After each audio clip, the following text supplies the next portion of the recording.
이게 왜 안 긁혀? 경찰들이 나를 잡아간단 말이야. 당장 그년한테 전화해서 카드 풀라고 해. 들려? 야, 나 좀 살려달라고. 11월의 서울 하늘은 떼국물 흐르는 걸레를 쥐어짠 듯 온통 잿빛이었다. 서초역 출구를 나선 민지원은 그 우중충한 회색 하늘을 잠시 올려다보았다. 강남대로 빌딩 숲 사이를 통과한 칼바람이 코트깃 사이로 사정없이 파고들었다. 마치 수천 개의 얼음 바늘이 피부를 찌르는 것 같았다. 그녀는 무의식적으로 목을 움츠리며 가방 속에서 교통카드를 찾기 위해 언손을 바스락거렸다. 오후 8시 47분. 지원은 휴대폰 화면을 확인하고 또 확인했다. 부재중 메시지는 없었다. 남편은 몇 시에 들어오냐는 말도, 저녁은 먹었냐는 말도 없었다. 정확히 말하자면 박정호가 그런 걸 물어보지 않은 지는 꽤 오래되었다. 지원은 휴대폰을 가방에 쑤셔 넣고 아파트를 향해 걸음을 옮겼다. 보도블록 위를 찍어 누르는 하이힐 굽소리가 또각또각 하고 울렸다. 한 걸음 한 걸음이 마치 단단한 무언가를 부수려는 듯 무거웠다. 3년 전에 산 구두는 굽이 많이 달아 걸을 때마다 발목이 묘하게 비틀거렸지만 그녀는 새 구두를 사지 않았다. 돈이 없어서가 아니었다. 그럴 시간조차 아까웠기 때문이다. 지하철역에서 아파트까지는 걸어서 12분 거리였다.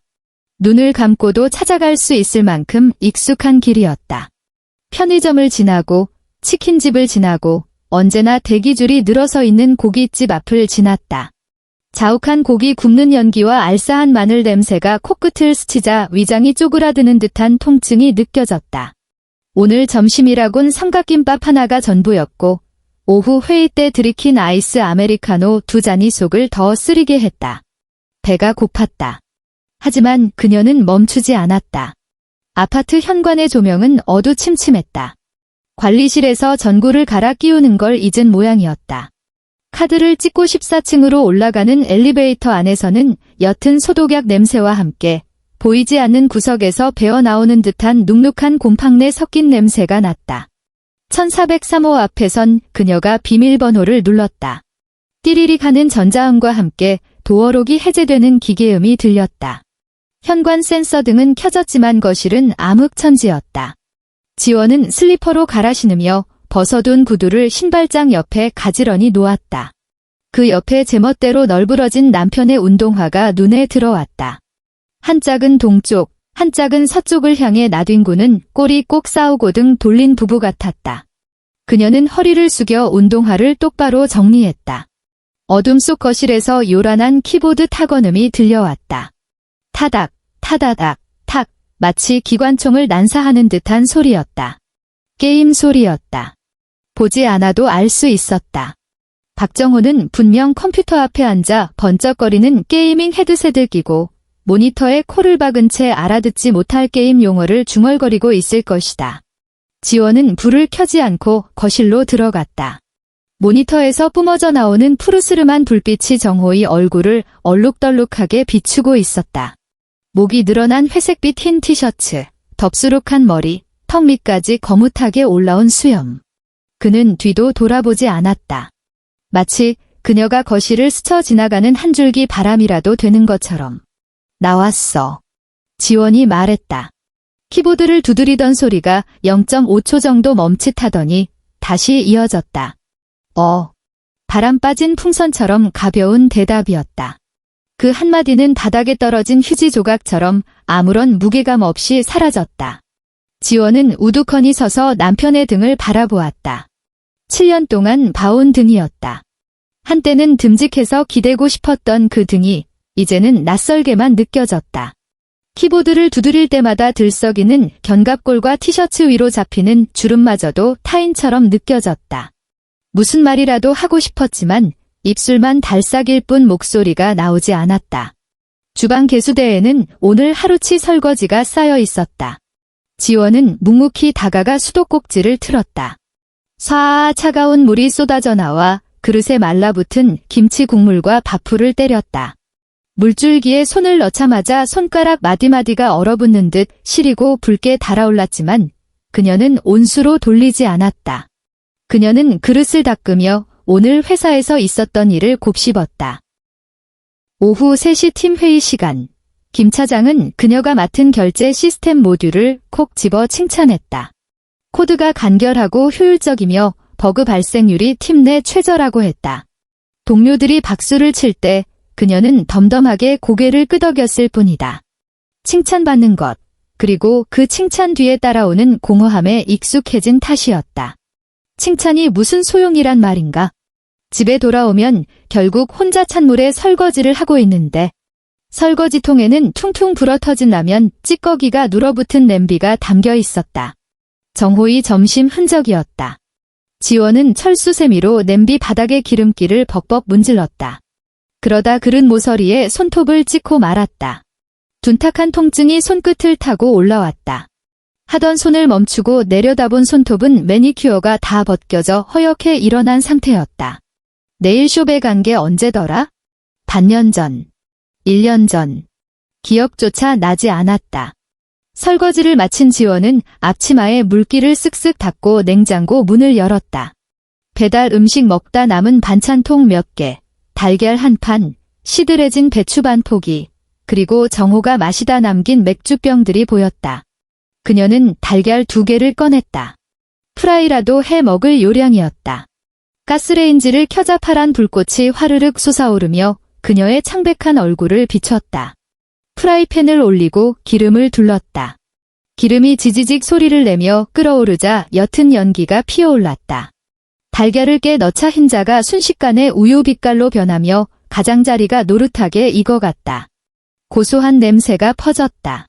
여보. 등 뒤에서 불쑥 정호의 목소리가 들렸다. 뒤집개로 달걀을 뒤집으려던 지원의 손이 잠시 멈칫했다가 다시 움직였다. 왜? 엄마한테 전화 왔었어. 지원은 돌아보지 않았다. 그래서 다음 달이 아버지 칠순이시래. 좀 성대하게 해드리고 싶다시는데? 지원은 다 익은 계란 프라이를 접시에 옮겨 담고 가스 불을 껐다. 접시를 식탁으로 가져가 의자를 빼고 앉으며 젓가락을 들었다. 정호는 주방과 거실의 경계선에 짝다리를 짚고 서서 팔짱을 낀 채 그녀를 내려다보고 있었다. 성대하게라는 게 무슨 뜻인데? 지원이 물었다. 친척들 다 초대해서 식사 대접하고 괜찮은 식당 예약하고 싶으신가 봐. 예산은? 정호가 뒷머리를 극적였다. 거짓말을 하거나 찔리는 게 있을 때 나오는 그만의 버릇이었다. 대충 한 300. 지원은 계란 프라이를 한 입 빼어 물었다. 덜 익은 노른자가 톡 터져나와 접시 바닥으로 흘러내렸다. 입안에서 비릿한 노른자 맛이 맴돌았지만 그녀는 꾸역꾸역 목구멍으로 넘겼다. 300만 원. 그녀가 숫자를 되뇌었다. 좀 많은 건 아는데 그래도 칠순이잖아. 평생 한 번뿐인 건데. 지원이 젓가락을 내려놓았다. 그녀는 고개를 들어 어둠 속에 서 있는 남편을 응시했다. 역광 때문에 표정이 잘 보이지 않았지만 안 봐도 뻔했다. 비굴하게 웃으면서도 한편으론 억울해하고 또 한편으론 당연하다는 듯 뻔뻔한 그 표정. 지난달에 어머님이 사달라던 무릎 마사지기 120만 원이었어. 지원의 목소리는 건조했다. 지지난달 아버님 고혈압 약값이랑 건강검진비 80만 원, 그 전달 아가씨 결혼식 축의금 500만 원. 그거랑 이건 다르지. 뭐가 다른데? 정호가 입을 벙긋거렸다. 마치 물 밖으로 나온 붕어처럼 뻐끔거릴 뿐 말이 없었다. 지원은 다시 젓가락을 들었다. 당신 계산해 본 적 있어? 음식을 씹으며 그녀가 물었다. 지난 7년 동안 내가 당신 집에 갖다 바친 돈이 얼만지? 당신 집이라니 말이 좀 심하네. 정호의 목소리가 삑하고 높아졌다. 우린 부부야. 우리 집이 곧 당신 집이라고. 지원의 턱이 멈췄다. 그녀는 젓가락을 식탁 위에 탁 소리 나게 내려놓았다. 부부. 천천히 의자에서 일어난 그녀가 남편을 똑바로 쳐다보았다. 당신 입에서 부부라는 말이 나와? 너 진짜... 박정호.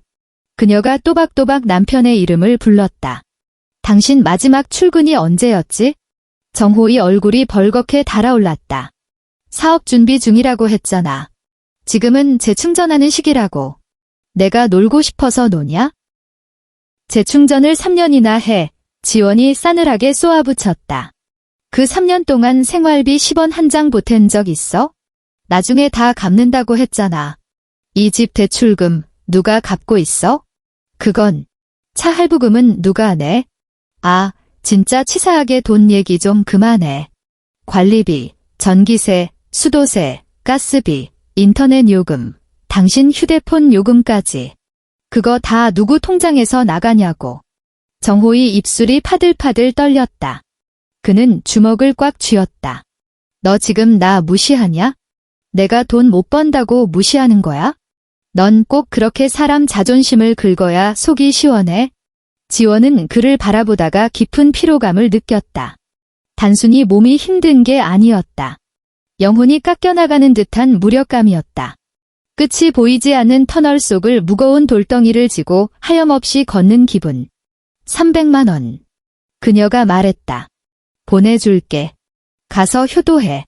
순간 정호의 표정이 묘하게 일그러졌다.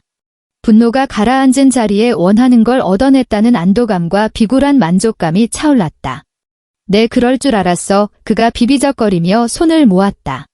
역시 우리 마누라. 능력 하나는 마누라라고 부르지 마. 지원이 말을 끊었다. 소름 끼치니까. 그녀는 먹다 남은 접시를 싱크대에 처박아 두고 안방으로 들어가 문을 닫아 걸었다. 철컥하고 문이 잠기자 그녀는 문에 등을 기대고 눈을 감았다. 안방은 고요했다. 난방 배관을 타고 흐르는 물소리만 간헐적으로 들려왔다. 심장이 둔탁하게 뛰는 소리가 고막을 때렸다. 그녀는 휴대폰을 꺼내 은행 앱을 실행했다. 잔액 783만 2,451원. 이건 그녀의 개인 비상금 계좌였다. 생활비 계좌는 매달 대출금과 카드값이 빠져나가고 나면 먼지만 날렸다. 이 돈은 그녀가 점심값을 아끼고 커피값을 아껴가며 개미처럼 모은 돈이었다.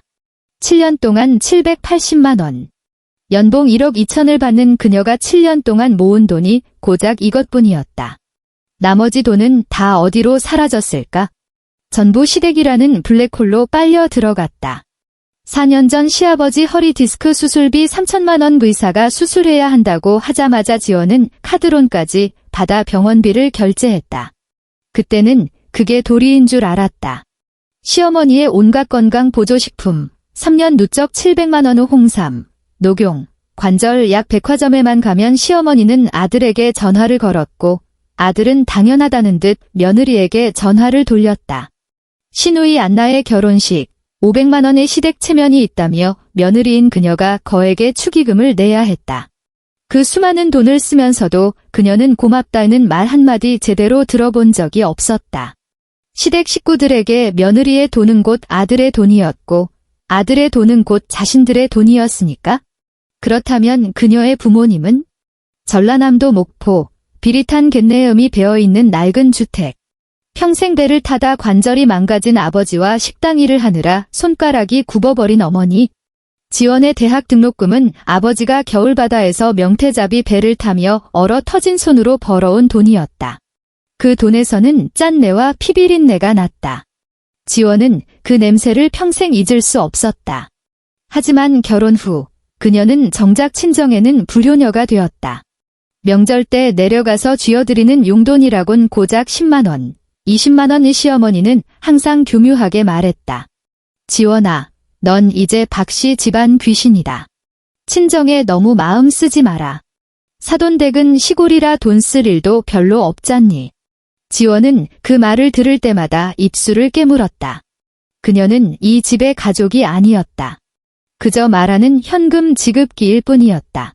그날 밤 지원은 꿈을 꿨다. 목포의 낡은 집 평상에 어머니가 앉아 콩을 까고 있었다. 아버지는 마루 끝에 앉아 낡은 라디오에서 흘러나오는 지별의 부산 정거장을 흥얼거리고 있었다. 엄마. 어머니가 고개를 들고 환하게 웃었다. 주름진 얼굴에 번지는 미소가 너무나 따뜻해서 가슴이 아려왔다. 우리 딸 왔냐? 밥은 먹었어? 엄마가 얼른 갈치 구워줄게. 꿈속에서 지원은 펑펑 울었다. 눈을 떴을 때 베개는 축축하게 젖어 있었다. 다음 날은 토요일이었다. 지원이 일어났을 때 정우는 여전히 코를 골며 자고 있었다. 탱크 굴러가는 소리가 안방을 진동했다. 지원은 꼴도 보기 싫어 조용히 방문을 닫고 나왔다. 주방에서 라면 하나를 끓여 식탁에 앉았다. 면발을 후루룩 넘기며 습관적으로 휴대폰을 확인했다. 그때 카드사 알림이 화면 상단에 떴다. 신한카드 승인 16분에 11, 16시 30분 디탈리아 900만 원. 가맹점 유로투어 여행사. 지원의 젓가락질이 허공에서 멈췄다. 900만 원. 이탈리아. 손끝이 떨려왔다. 그녀는 급히 카드 앱을 열어 상세 내역을 조회했다. 11월 16일 유로투어 여행사 900만 원. 11월 16일 유로투어 여행사 900만 원. 두 건이었다. 합쳐서 1,800만 원. 스크롤을 더 내려보았다. 11월 15일 인천공항 면세점 234만 원. 11월 15일 인천공항 면세점 156만 원. 면세점에서만 거의 400만 원. 11월 14일 온라인 쇼핑몰 여행용 캐리어 및 의류 82만 원. 지원은 휴대폰을 내려놓고 눈을 질끈 감았다. 심호흡을 3번 했다. 날뛰는 심장을 진정시켜야 했다. 그 카드는 그녀 명의의 신용카드였다. 한도가 2억 원인 VIP 카드. 3년 전 정호가 사업에 실패하고 신용불량자가 될 위기에 처했을 때 가족 카드 명목으로 발급해준 것이었다. 그 카드가 이렇게 쓰일 줄은 상상도 못했다. 그녀는 벌떡 일어나 안방으로 성큼성큼 걸어갔다. 정호는 이불을 머리끝까지 뒤집어 쓴 채 자고 있었다. 지원이 이불을 확 걷어차 버렸다. 박정호. 일어나. 정호가 화들짝 놀라며 몸을 일으켰다. 아, 뭐야. 주말인데 잠 좀 자자. 이게 뭐냐고. 지원이 휴대폰 화면을 그의 눈앞에 들이밀었다. 정호가 부스스한 눈을 비비며 화면을 들여다보더니 순간 눈동자가 흔들렸다.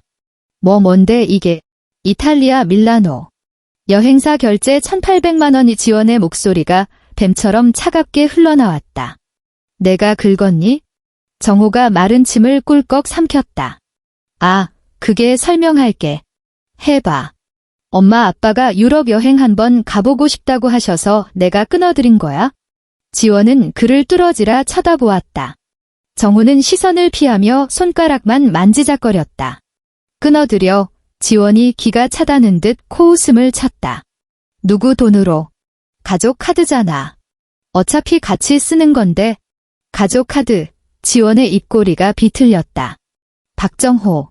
이 집구석에서 돈 버는 사람이 누구지? 정호의 얼굴이 불그락푸르락해졌다. 또 그 소리. 넌 뭐만 하면 돈 버는 유세냐? 유세. 지원의 목소리가 한 옥타브 올라갔다. 내가 3년 동안 집에서 놀고 먹을 때 내가 잔소리 한 번 했어? 게임 현질하는 거 내가 뭐라 했어? 내 부모 용돈 드리는 거 내가 막은 적 있냐고. 야. 묻는 말에나 대답해. 이 여행 패키지 끊기 전에 나한테 한마디라도 상의했어? 정호는 입을 다물었다. 안 했지? 1,800만 원을 내 멋대로 긁었어. 이 카드값 누가 갚을 건데? 내가 능력 좋잖아. 연봉도 빵빵하면서 그까짓 거 가지고. 그래, 지원이 고개를 끄덕였다. 나 능력 좋아. 근데 그건 내 능력이지. 내 능력도 아니고 내 부모 능력도 아니야. 정호가 침대에서 튀어올라 삿대질을 해댔다. 민지원. 너 말 다 했어? 우리 부모님이 평생 고생만 하시다 처음 해외여행 가시겠다는데 그게 그렇게 아깝냐? 며느리가 돼서 시부모 여행도 못 보내드려? 그래. 아까워. 지원은 흔들림 없이 대답했다. 피 같은 내 돈이라서 아까워 죽겠어. 정호는 할 말을 잃은 듯 씩씩거리기만 했다.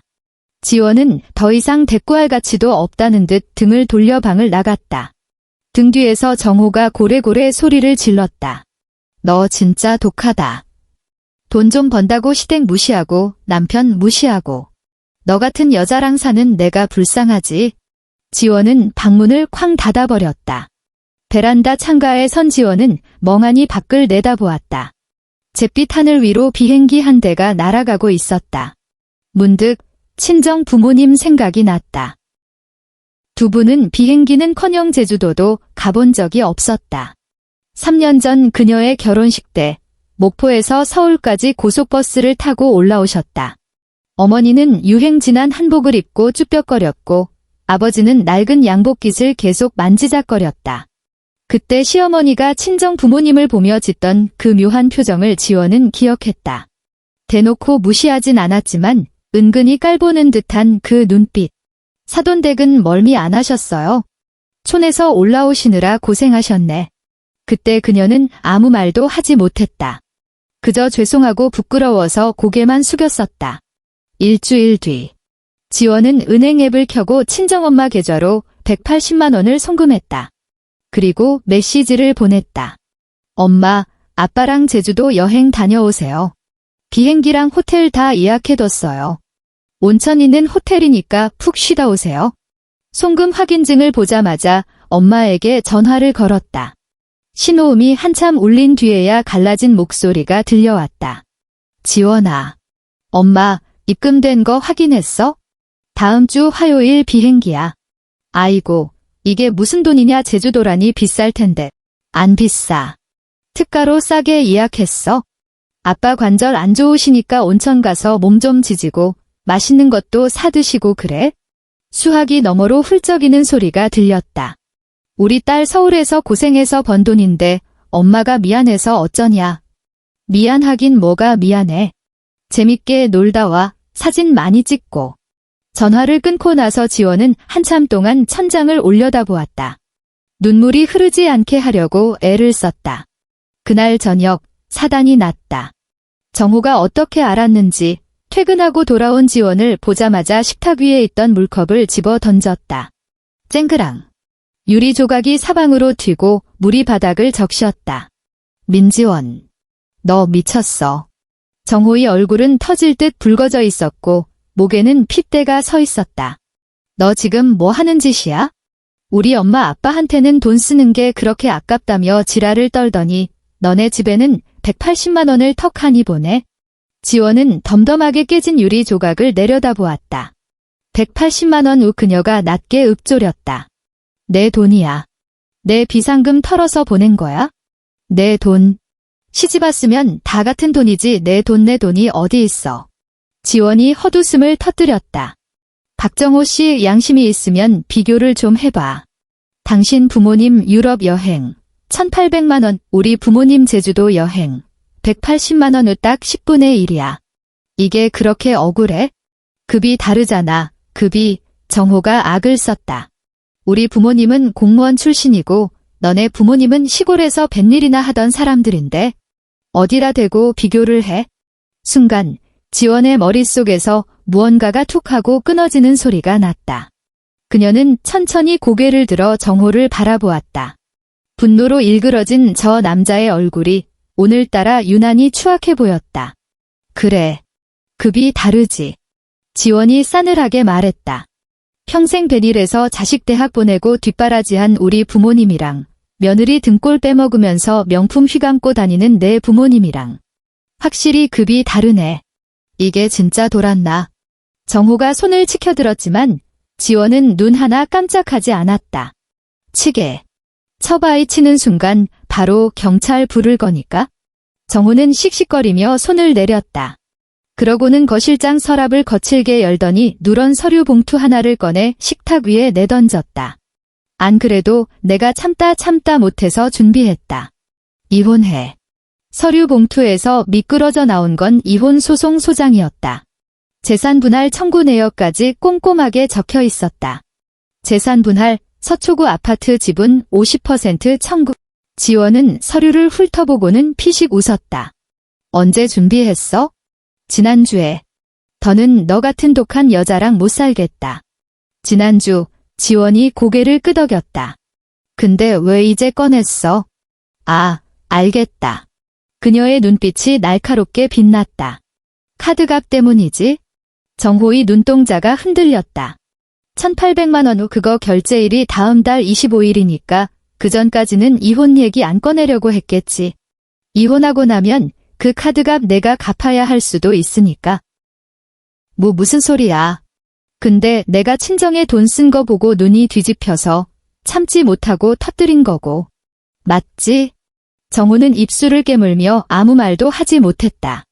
지원은 식탁 위에 놓인 휴대폰을 집어들었다. 잘 됐네. 나도 더는 못 참겠거든. 그녀는 익숙한 손놀림으로 은행 앱을 켰다.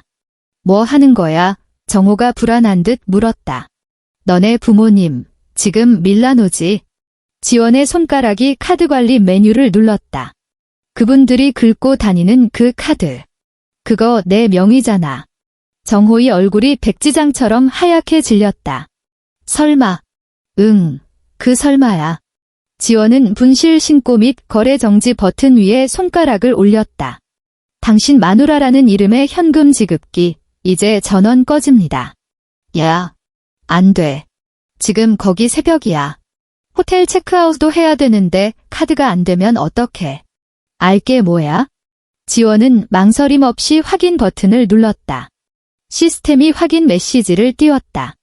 정말로 해당 카드의 거래를 정지하시겠습니까? 네, 아주 확실하게요. 그녀의 손가락이 확인을 누르는 순간 정호가 비명을 지르며 달려들었다. 하지만 이미 화면에는 거래 정지 완료라는 문구가 선명하게 떠 있었다. 그때 정호의 휴대폰이 울렸다. 고요한 거실을 찢어발기는 벨소리는 마치 공습 경보처럼 날카로웠다. 정호는 허둥지둥 주머니를 뒤져 휴대폰을 꺼냈다. 액정에 뜬 이름을 확인한 그의 얼굴이 시체처럼 하얗게 질렸다. 엄마야, 받아. 지원이 싸늘하게 말했다. 정호는 덜덜 떨리는 손가락으로 통화 버튼을 밀고 휴대폰을 귀에 댔다. 여보세요? 엄마. 수화기 너머로 시어머니 김순자의 찢어지는 듯한 비명이 터져나왔다. 몇 발자국 떨어져 있는 지원의 귀에까지 생생하게 꽂힐 만큼 큰 소리였다. 박정호. 이게 무슨 일이냐? 카드가 안 긁힌다. 점원이 지금 보안요원을 부르고 난리가 났어. 내 아버지를 사기꾼 취급을 한다고. 빨리 어떻게 좀 해봐. 정호의 입술이 파르르 떨렸다. 엄마, 진정하세요. 제가 지금. 진정은 무슨 얼어 죽을 진정이야. 시어머니의 목소리가 악을 쓰며 넘어왔다. 경찰이 왔어. 이탈리아 경찰이. 우리가 무전 취식한 사기꾼들이래. 경찰서로 끌고 간다잖아. 정호야, 빨리 해결 안 해. 정호의 손에서 휴대폰이 미끄러져 바닥으로 떨어졌다. 툭 하는 소리와 함께 액정에 가느다란 금이 갔다. 하지만 그 속에서 쏟아져 나오는 시어머니의 목소리는 멈추지 않았다. 끊어질 듯 이어지는 히스테릭한 절규였다. 빨리 며느리한테 전화해. 걔 보고 당장 카드 풀라고 해. 정호야, 내 말 안 들려. 지원이 허리를 숙여 바닥에 떨어진 휴대폰을 집어들었다. 그녀는 휴대폰을 자신의 귀에 가져다 댔다. 잠시 그 소란스러운 비명과 이탈리아어 고함이 뒤섞인 현장음을 듣고 있었다. 그리고 가차없이 종료 버튼을 눌러버렸다. 그 모습을 지켜보던 정호의 눈이 믿을 수 없다는 듯 튀어나올 듯 커졌다. 그의 목소리가 심하게 떨렸다. 너 지금 아까 뭐라고 했지? 지원이 휴대폰을 그에게 툭 던지며 말했다. 이혼하자고? 정호는 기계적으로 휴대폰을 받아들었지만 영혼이 빠져나간 사람처럼 굳어 있었다. 그래, 지원이 못을 박았다. 이혼해, 우리. 그날 밤 정호의 휴대폰은 정확히 88번 울렸다. 지원은 그 횟수를 세고 있었다. 벨이 울릴 때마다 어둠 속에서 휴대폰을 집어드는 정호의 모습이 보였다. 떨리는 손, 핏기 없는 얼굴, 공포와 분노로 벌겋게 충혈된 눈동자. 전화는 밀라노의 호텔에서, 여행사 가이드에게서, 대사관 긴급 연락처에서, 시아버지의 휴대폰에서, 시어머니의 휴대폰에서, 그리고 시누이 안나에게서 빗발쳤다. 파도처럼 밀려오고 또 밀려왔다. 지원은 소파에 기대 담요를 두른 채 그 모든 과정을 무표정하게 지켜보았다. 불 꺼진 거실, 창밖에 가로등 불빛만이 커튼 틈새로 스며들어 바닥에 창백한 선을 그렸다. 그 빛이 정호의 발치에 닿아 그의 그림자를 비틀린 인형처럼 길게 늘어뜨렸다. 엄마, 내 말 좀 들어봐. 내가 그런 게 아니야. 지원이가. 지원이가 카드를 정지시켰어. 알아. 나도 방법 찾고 있다고. 제발 좀. 아니야. 내가 안 푸는 게 아니라 그 여자가 안 풀어준다니까. 정호의 목소리는 점점 날카로워지다가 끝내 흐느낌처럼 부서졌다. 그는 우리에 갇힌 짐승처럼 거실을 서성였다. 몇 걸음 걷다가 허공에 팔을 휘저으며 불안을 떨쳐내려 애썼다. 지원은 미동도 없이 그를 응시했다. 문득 이 남자를 이렇게 자세히 관찰한 적이 있었나 싶었다.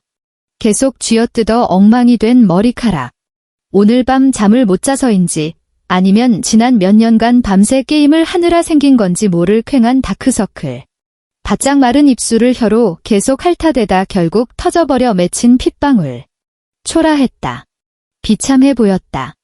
하지만 지원의 마음속에는 어떤 동요도 일지 않았다. 내가 이 남자를 사랑했던가? 아마 그랬을 것이다. 7년 전 그는 카페에서 눈을 반짝이며 자신의 사업 계획을 열정적으로 설명하던 패기 넘치는 청년 사업가였다. 지원은 그 모습이 좋았다. 매일 쳇바퀴 돌듯 사는 평범한 회사원들과는 다른 꿈이 있는 남자라고 생각했다. 그 다름에 끌려 결혼했다. 그리고 어떻게 되었나? 사업은 망했다. 남자는 무너졌다. 게임으로 도피했고 현실을 외면했고 모든 책임을 아내에게 떠넘겼다. 그녀는 이 집의 유일한 가장이자 어른이 되었고 그는 덩치만 큰 어린아이, 아니 그녀의 피를 빨아먹는 기생충이 되어버렸다. 기생충. 아까 정호가 그녀에게 퍼부었던 말이 떠올랐다. 너 같은 흡혈귀가 우리 집에 들어와서 다 빨아먹으려고. 헛웃음이 나왔다. 도대체 누가 흡혈귀란 말인가? 정호의 통화가 끝났다. 아니, 상대방이 지쳐서 그만둔 것 같았다. 그는 휴대폰을 소파에 내던지고 바닥에 주저앉았다. 머리를 감싸쥐고 목이 졸린 짐승처럼 컥컥거리는 소리를 냈다. 지원. 그가 그녀의 이름을 불렀다. 쇠를 긁는 듯 쉬어버린 목소리였다. 지원아, 제발. 지원은 대답하지 않았다. 제발 카드 좀 풀어줘. 우리 엄마 아빠 진짜로 외국 감옥 가게 생겼어. 이탈리아 경찰이 얼마나 무서운 줄 알아? 말도 안 통하는데 노인네들이 얼마나 무섭겠어. 그의 목소리가 울먹임으로 변하며 어깨가 들썩였다. 내가 잘못해서 이혼하자는 거 홧김에 한 소리야. 내가 미쳐서. 그가 바닥을 기어 지원에게 다가왔다. 무릎이 마룻바닥에 부딪히며 쿵, 쿵 둔탁한 소리를 냈다. 낡은 북을 두드리는 소리 같았다. 여보, 제발. 그가 그녀의 발치에 무릎을 꿇고 올려다보았다. 얼굴은 눈물과 콧물로 범벅이 되어 있었다. 지원은 그를 내려다보았다. 충혈된 눈, 일그러진 얼굴, 바닥을 기며 애원하는 꼴. 이게 내 남편이다. 이게 내가 선택한 남자다. 이게 내가 청춘을 바쳐 7년을 뒷바라지한 인간이다. 아까 나보고 흡혈귀라고 했지? 그녀가 나직이 물었다. 정호가 미친 듯이 고개를 저었다. 아니야. 홧김에 한 소리라니까. 마음에 담아두지 마. 내가 박씨 집안 재산 다 빼먹으려고 시집왔다고 했지? 그 뜻이 아니라 나한테는 내 돈이라는 게 없다고 했지? 우리 부모님은 내 부모님이랑 급이 달라서 비교할 자격도 없다고 했지? 정호는 입을 다물었다. 지원이 소파에서 천천히 일어났다. 그녀의 그림자가 무릎 꿇은 남편을 덮쳤다. 박정호. 그녀의 목소리는 고요했다. 썩은 물처럼 고요했다. 내 부모가 밀라노에서 긁어댄 그 물건들 누구 거야? 정호는 고개를 숙인 채 눈을 마주치지 못했다. 말해. 엄마 거. 모기만한 목소리가 기어나왔다. 그리고 안 나거. 지원이 고개를 끄덕였다. 5천만 원, 시계, 가방, 보석. 내 엄마 거, 내 여동생 것 내 건 있어? 정호가 고개를 저었다. 그럼 내 건 있어? 정호는 다시 고개를 저었다. 지원이 웃었다. 겨울 햇살처럼 희미하고 온기라고는 전혀 없는 서늘한 미소였다. 그럼 내 여동생 보고 돈 내서 구해달라고 해. 그녀가 말했다. 나 같은 흡혈귀는 너희 박씨 집안 사람들 구해줄 의무 없으니까. 오전 2시 37분. 정호는 여동생 박안나에게 23통의 전화를 걸었다. 처음 12통은 받지 않았다. 13번째에 연결되었지만 안나는 오빠, 나 내일 얘기해 라며 끊어버렸다. 14번째부터 20번째까지는 수신 거부였다. 21번째부터는 바로 음성 사서함으로 넘어갔다. 지원은 식탁에 앉아 천천히 차를 마시고 있었다. 찬장 구석에서 찾아낸 오래된 보이차였다. 묵은 곰팡내 같은 게 났지만 상관없었다. 텅 빈 위장을 데워줄 뜨거운 것이 필요했다. 하루 종일 아무것도 먹지 못했다. 마침내 정호가 안나와 통화에 성공했다. 안나야. 전화 좀 받아봐. 정호의 목소리에 광기에 가까운 반가움이 서려 있었다. 수화기 너머로 잠에 취해 짜증이 잔뜩 묻은 안나의 목소리가 들려왔다. 오빠, 지금 새벽 2시 반이야. 미쳤어. 안나야, 큰일 났어. 엄마 아빠가 이탈리아에서 경찰에 잡혔어. 안나의 목소리가 순식간에 맑아졌다. 밀라노에서 쇼핑하다가 카드가 정지됐어. 가게에서 신고했대. 무전취식 사기로 몰려서 지금 유치장 가게 생겼다고. 잠깐만. 무슨 카드? 누구 카드인데? 정호가 잠시 말을 더듬었다. 형수거. 전화기 너머로 짧은 침묵이 흘렀다. 언니 카드를 언니가 정지시켰다고. 안나의 목소리가 차갑게 식었다. 그래서 엄마 아빠가 잡혔다니까. 내가 좀 어떻게 해봐. 내가 뭘 어떻게 해. 안나의 목소리에 노골적인 짜증이 배어나왔다. 언니 카드잖아. 내 카드도 아니고. 오빠가 연니한테 빌어서 풀면 되잖아. 안 풀어준대. 죽어도 안 풀어준대. 왜 안 풀어주는데? 정호는 입을 벙긋거렸지만 차마 말을 잇지 못했다. 눈치 빠른 안나가 한숨을 내쉬었다. 오빠, 또 언니 긁었지? 사고 쳤어. 내가. 됐고, 나도 몰라의 안나의 목소리에는 피로감이 가득했다. 오빠, 솔직히 말할게. 나 월급 200만 원 받아. 카드 한도 1000만 원인데 리볼빙 돌리는 것만 400이야. 내가 무슨 돈으로 도와줘? 너 비상금 없어? 비상금. 안나가 코웃음을 쳤다. 오빠, 나 결혼한 지 반년 됐어. 결혼식 비용도 대출받아서 한 거야. 남편 차 할부금 갚기도 벅차다고. 서울 물가 알잖아. 마이너스 안 나면 다행인데 무슨 비상금 타령이야? 정호의 손이 부들부들 떨렸다. 그럼 어떻게? 몰라. 오빠가 알아서 해. 나 내일 출근해야 돼. 끊어. 안나야. 야. 박안나. 또 전화가 끊겼다. 정호는 휴대폰을 쥔 채 망부석처럼 서 있었다.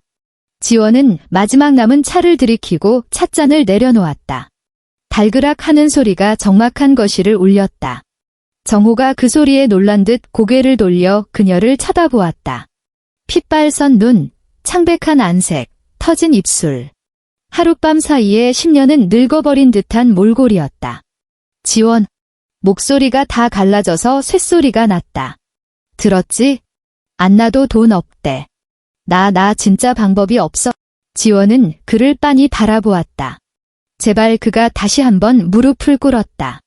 쿵 소리가 바닥을 울렸다. 제발 우리 부모님 좀 살려줘. 진짜 감옥 간다니까. 지원은 식탁 위에 놓여있던 이혼 소장을 집어들어 그의 눈앞에서 흔들었다. 이혼하자며? 정호의 얼굴이 고통스럽게 일그러졌다. 그건 홧김에 진짜로 하려던 게 아니야. 진짜가 아니야. 지원의 목소리가 서늘해졌다. 그럼 왜 미리 변호사 써서 서류까지 다 준비해놨어? 정호는 할 말이 없었다. 박정호. 지원이 자리에서 일어나 무릎 꿇은 남편을 내려다보았다. 너 진짜 나를 바보 천치로 아는구나. 내 머릿속 계산기 돌아가는 소리가 여기까지 들려? 정호가 고개를 들었다. 눈물 콧물이 범벅된 얼굴이었다. 이혼하자고 큰 소리친 건 이 아파트가 공동명의니까 반은 떼어갈 수 있다고 믿어서였겠지. 지원은 감정 없는 목소리로 팩트를 나열했다. 하지만 진짜로 도장을 찍을 생각은 없었을 거야. 이혼하면 넌 빈털터리니까. 직업도 없고 소득도 없고 신용불량 직전이고 아파트 지분반을 현금화하려면 시간도 걸리니까.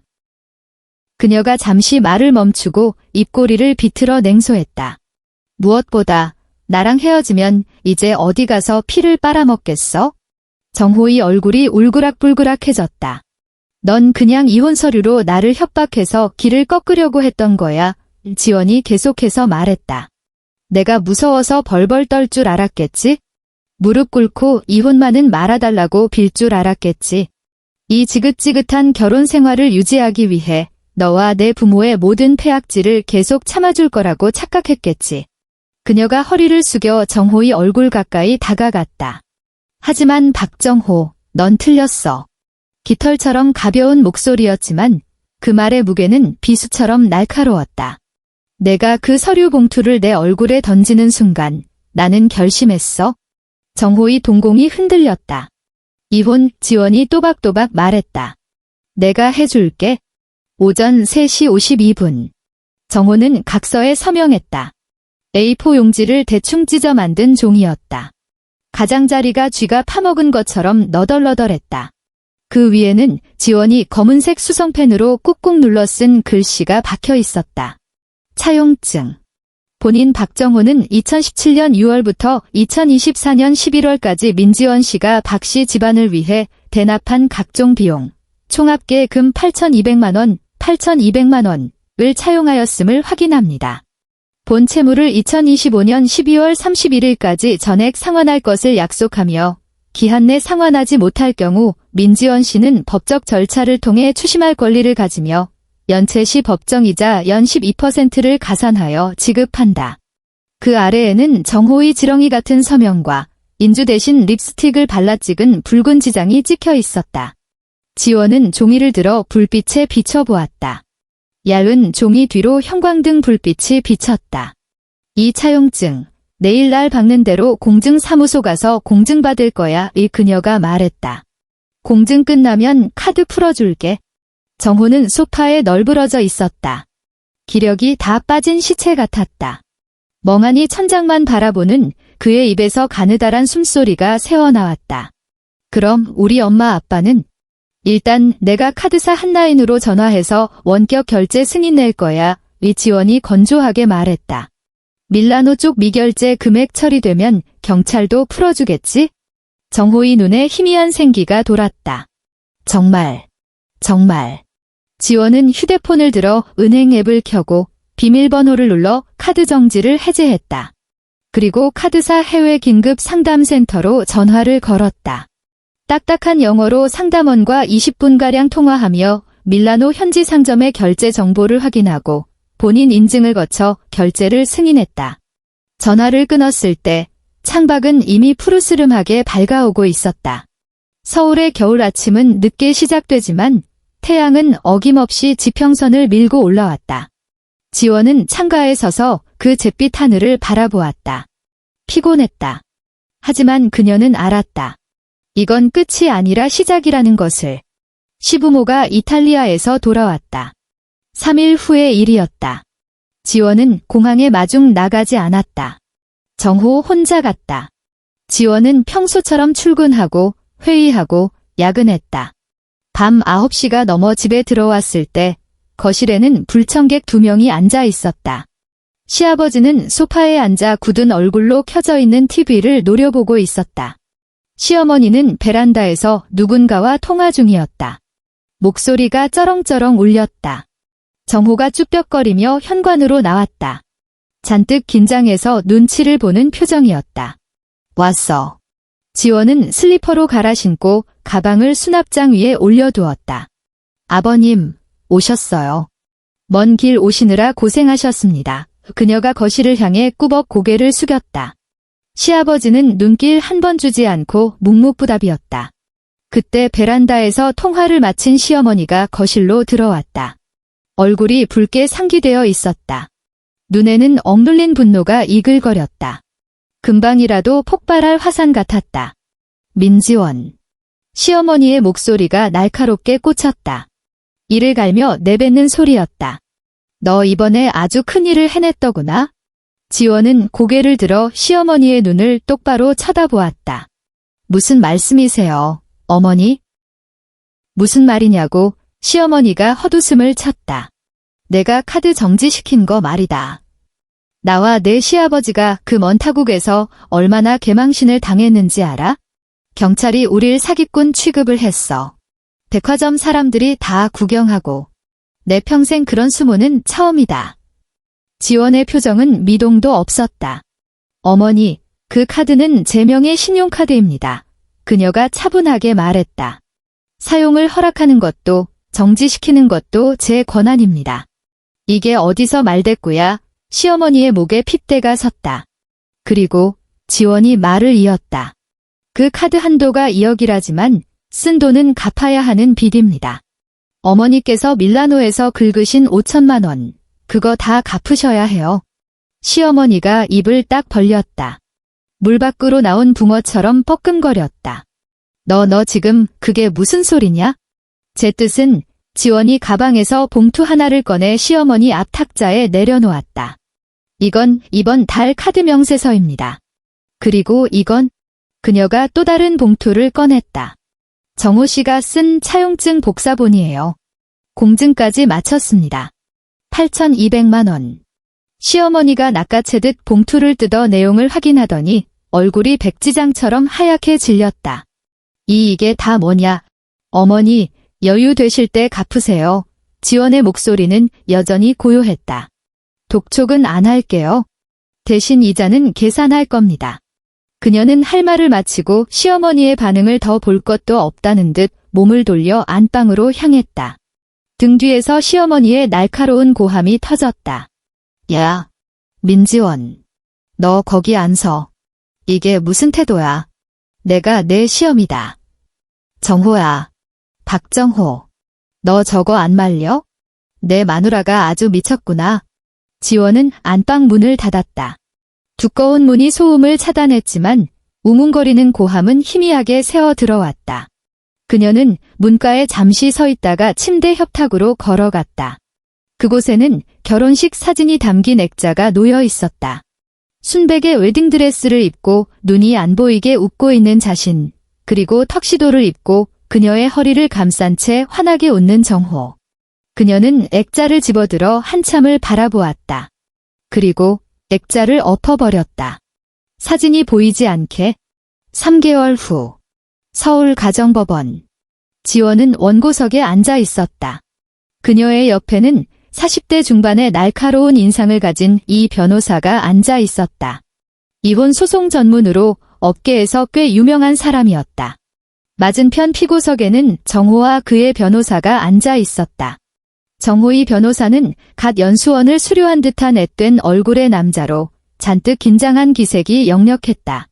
판사는 50대 남성으로 두꺼운 안경 너머로 무심하게 서류를 넘기고 있었다. 원고 민지원의 이혼 청구 사유는 판사의 목소리는 건조했다. 배우자의 장기간 부양 의무 소홀, 경제적 학대 및 모욕. 피고 박정호, 이에 대해 답변하세요.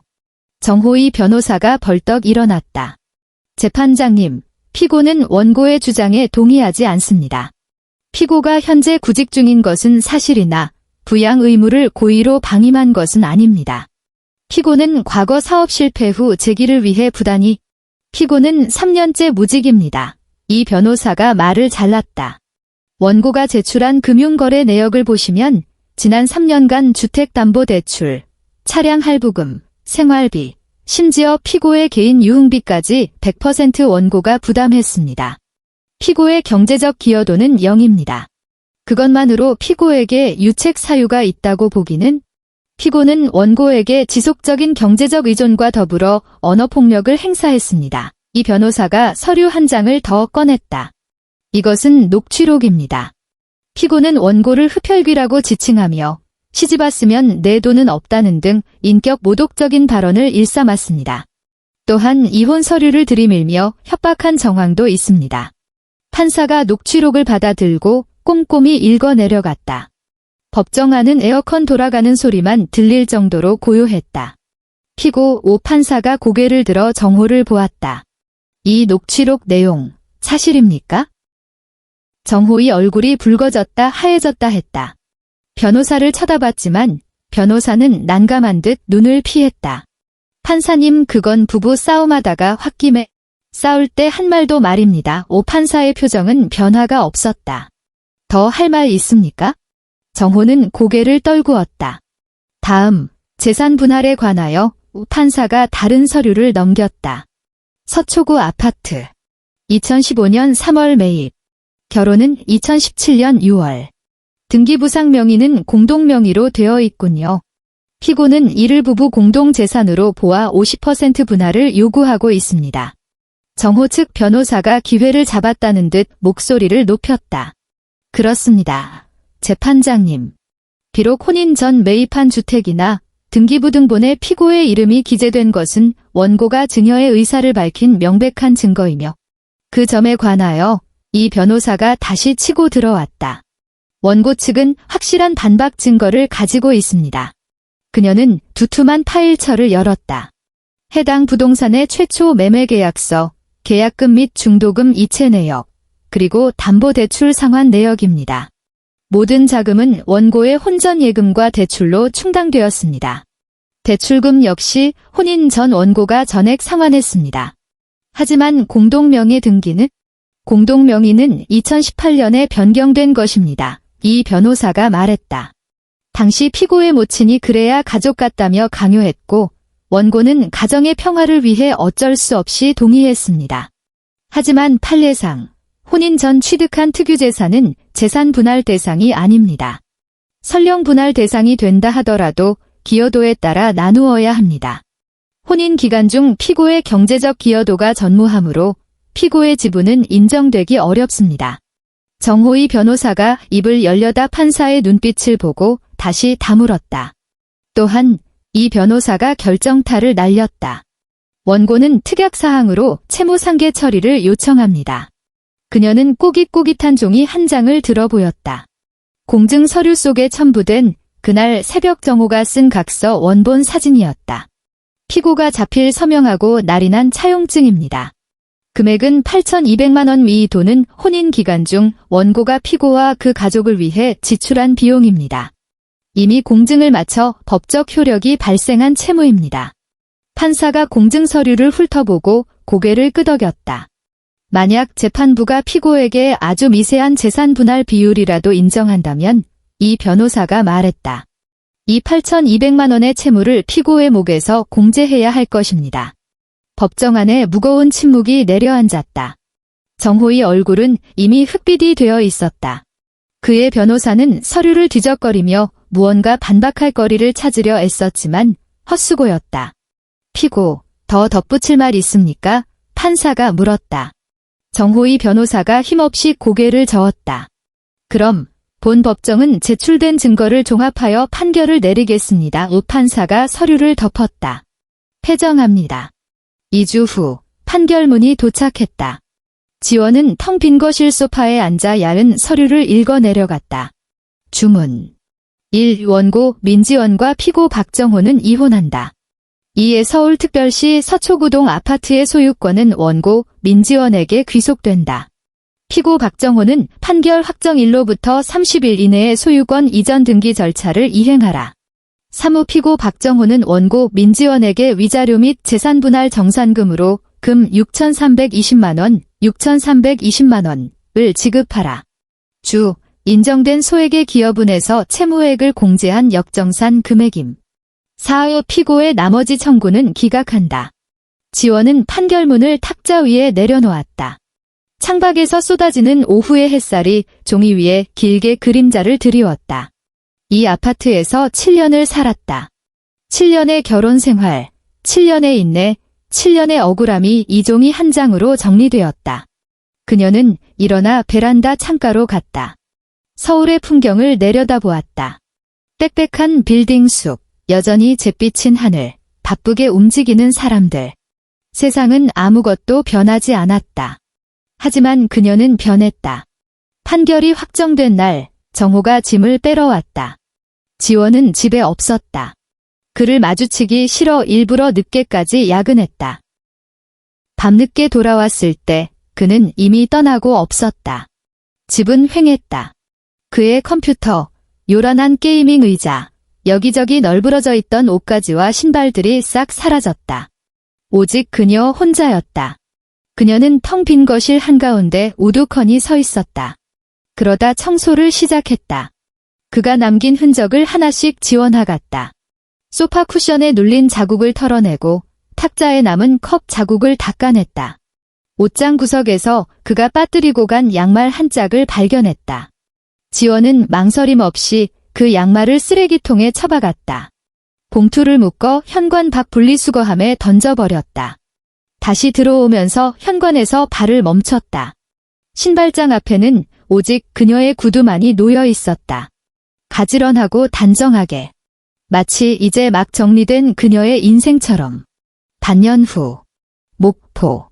바다가 내려다 보이는 신축 아파트 단지.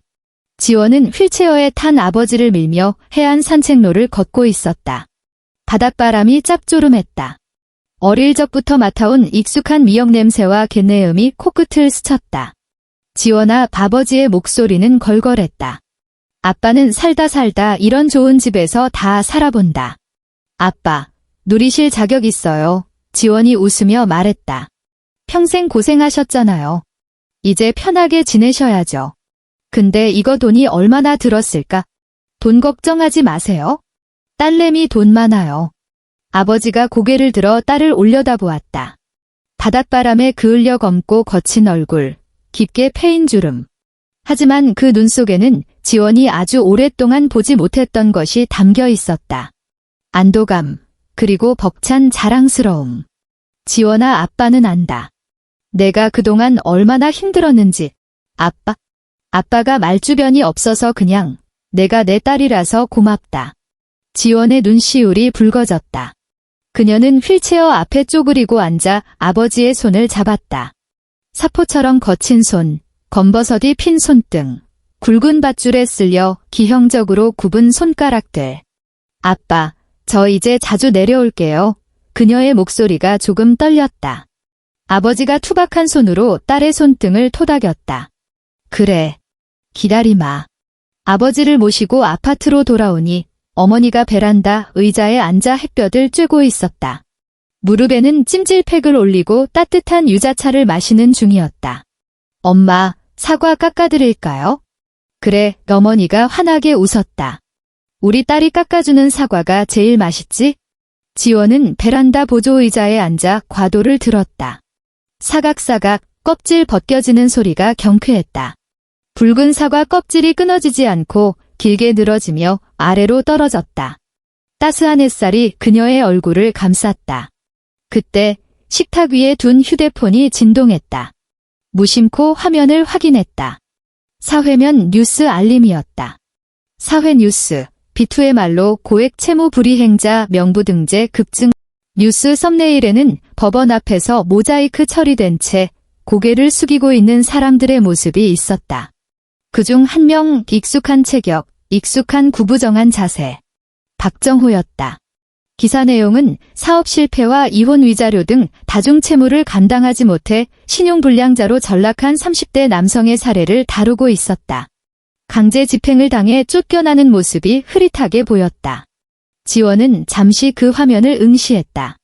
아무런 감정도 느껴지지 않았다. 미움도, 연민도, 통쾌함도 없었다. 그저 남의 일 같았다. 그녀는 조용히 휴대폰 화면을 엎어두었다. 다시 사과를 깎기 시작했다. 창밖으로 제주 해협의 푸른 바다가 햇살을 받아 보석처럼 반짝이고 있었다. 열어둔 창틈으로 불어오는 바람은 더 이상 차갑지 않았다. 자유의 냄새가 났다. 지원이 깎은 사과 한 조각을 어머니에게 건넸다. 어머니가 바삭하고 베어 물었다. 지원아, 어머니가 말했다. 사과가 참 달다. 지원이 활짝 웃었다. 네, 엄마. 앞으로는 계속 달 거예요. 엔드.